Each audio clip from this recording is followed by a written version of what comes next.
Hi, Goran. Great game today. Thank you. What do you think changed for you in the second half with your mentality of the way that you were shooting the ball as opposed to the first half? I was just mad at myself. The first half I had some great looks. I just couldn't, make the shot. And, I knew it that second half I'm going to have the same looks. I just need to be more concentrated. And that was it. Hey, Goran, we talked a little bit about it yesterday, but the closing lineup that you guys have been using these last 2 days, just what do you like about that group of five in there to close out games?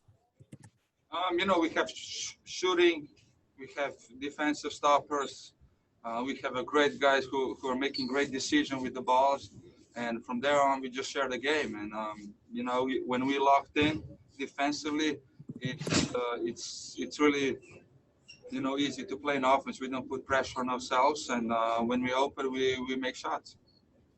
And a quick follow-up, we've obviously talked a lot about playoff Jimmy, and you can see the results on the court. He's been great. Is there anything tangibly you see him do different during playoff time, like, I don't know, during practice or in between games or even on the court? He's definitely more focused, and, he's doing everything in his power to be prepared for the game. He's studying the game. He's doing recovery. So you can see, he's flying up and down, on the floor and making great plays for us. And, he's our leader. Hi, Goran, me again. Can you tell me about the bench support that you guys received tonight? It was really apparent on TV to hear everyone cheering. Why is it so important for you guys to stay in the game for each other, whether you're on the bench or on the floor, and just that support that you give each other? It's really important. The guys are encourage us, and especially, when you're on the floor, you don't see the same game as they do. So they give us a lot of good advices and how to play the game. And, for example, for me, the first half, I didn't shoot the ball well, and Solo, KO, all those guys during my year keep doing your job. Sooner or later, it's gonna fall in. So, just a good teammates. Hey, Goran, we saw that little funny moment when you were giving Jimmy the CPR there at the end. Can you talk about that and maybe just how much fun you guys are having? You had a few moments where you hit some shots and you really celebrated. How much fun have these first two games been? Yeah, me and Jimmy, we have great chemistry. As a team, we have great chemistry. And, one of our emphasis before the playoffs was, enjoy the game. Enjoy it. Have that smile on your face. And that's what I love to do. I saw Jimmy was really tired. I give him a little bit of CPR, try to give us some energy and, just try to be me. Hey, Goran, it's obviously no secret that you guys been a great three-point shooting team all year, but today, I think above 50% for the game. Obviously, Duncan, and just how much of an advantage do you guys feel like that is for you guys playoff time right now? That you have, not just a guy like Duncan who can go 7 for 8, but just everyone can hit. We have a solid team, deep bench. We have a lot of shooting. We have a lot of Bam, DJ, they put a lot of pressure on the court. Then we have creativity. We can put ball in the Bam's hands. I can create, Jimmy can create. And from there on, we're just reading the game. And, Duncan was huge today for us. He was making those threes. And when he does that, it opens up the game for us, attackers. And it's a little bit easier to do our job. Hey, Goran, was there anything in particular that you told Duncan between games 1 and 2 to kind of get him to relax a little bit? I know he's talked about it before, understanding that every game is different, but was there anything that you might have mentioned to him specifically? It's a simple advice. Just shoot the ball. I don't care if you miss 18 threes. I want you to shoot every time. Don't pump fake. We need you, and, you can see it. He didn't hesitate today, and that's how we want him. Hey, Duncan. Young players like you have shown enormous confidence. How positive is this for the team going forward?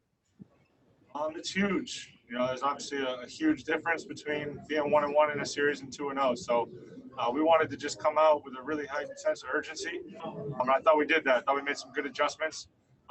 Game 3 is going to require more adjustments, so we just got to continue to adapt, but still play with that same level of passion. What was the biggest difference for you personally from game 1 to game 2? felt like I was kind of just going through the motions out there in game one. Wasn't as aggressive as I should have been. You know, just felt a better rhythm in this one for whatever reason, but that can't be the case for me. I got to kind of assert myself and not just have the game necessarily come to me, but be more aggressive. So I thought that was big. And then obviously, you know, you see some go early, the hoop starts to look a little bigger. That's just basketball. Did anyone kind of say anything to you between game one and game two? Before the game, Jimmy was telling ESPN like they really wanted to make a bigger concerted effort to get you going in this one. Was there any talk in the last couple of days of what you needed to maybe do differently?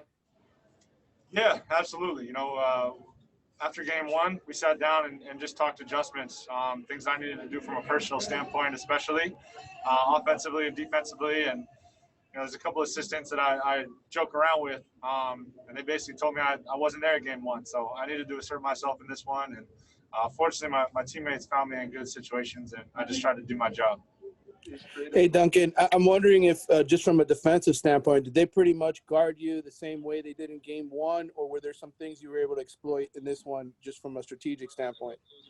It was pretty similar, you know, similar to what I've kind of been seeing recently. So I was able to get freed up a couple times just off of good plays by my teammates, finding me in situations. So nothing super different between game one and two, but I'm sure there'll be adjustments for three, and that's where we got to adapt as a team, and I got to adapt personally.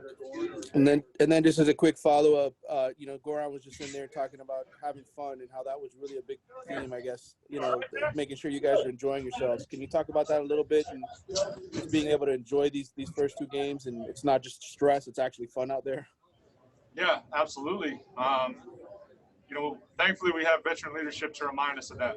You know, sometimes, especially when the stakes are so high like they are, it can feel like life and death. And the reality is we're at our best when we're having fun and enjoying each other's success. That's a staple of this franchise. Like I said, it's when we're at our best. So we just tried to do that really in game one, but also here tonight in game two. Thanks. Duncan, going off of that similar question, your guys' bench support was very loud on TV. You guys could hear each other. Everyone could hear you guys cheering on each other. Why is it so important whether you're on the floor getting that support or whether you're on the bench supporting your teammates in that way?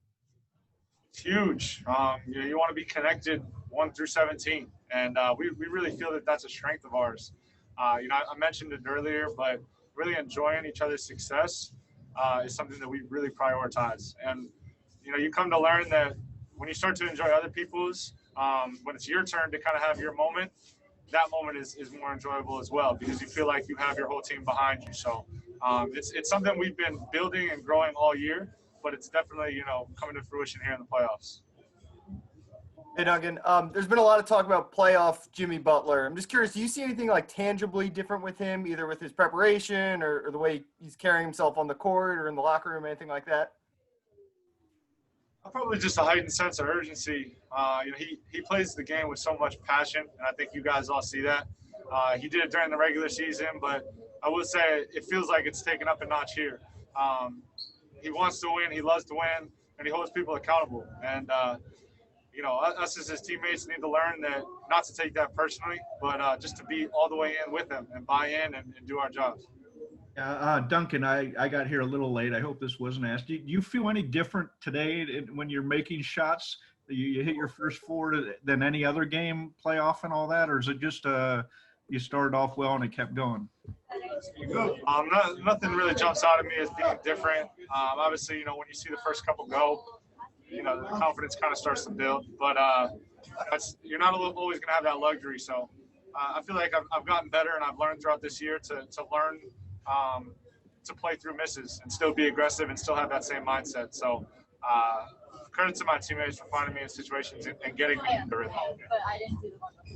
Hey, Duncan, when you see Bam pick up those two early fouls, how does that change your perspective from an offensive standpoint, knowing that he's such a focus as far as creating plays for you and for others? Just next man up. You know, there's no can't hesitate and worry or anything like that. It's just got to be next man up, and we really feel that the depth is a strength of this team. So when he goes down, we hate to see it because, like you said, he's such a big part of what we do. But I thought guys came in and just gave us life off the bench, which was big. Hey, Duncan, I'm sorry if you were asked this already, but the only other guy to go 7 for 8 for the Heat in a playoff game was Mike Miller in the game that clinched the finals in 2012. You've had this whole year where you're in the class with like Wayne Ellington and, you know, Mike on a bunch of stuff. When you hear your name, like every other game, getting attached to one of these lists, does it start to sound normal after a while? I don't think it'll ever feel normal. And to be honest with you, I like it that way. You know, it's incredibly humbling just to be mentioned, like you said, in the same sentence with some of these guys, just because what they were able to do in this jersey specifically. So I just try to be the best version of myself.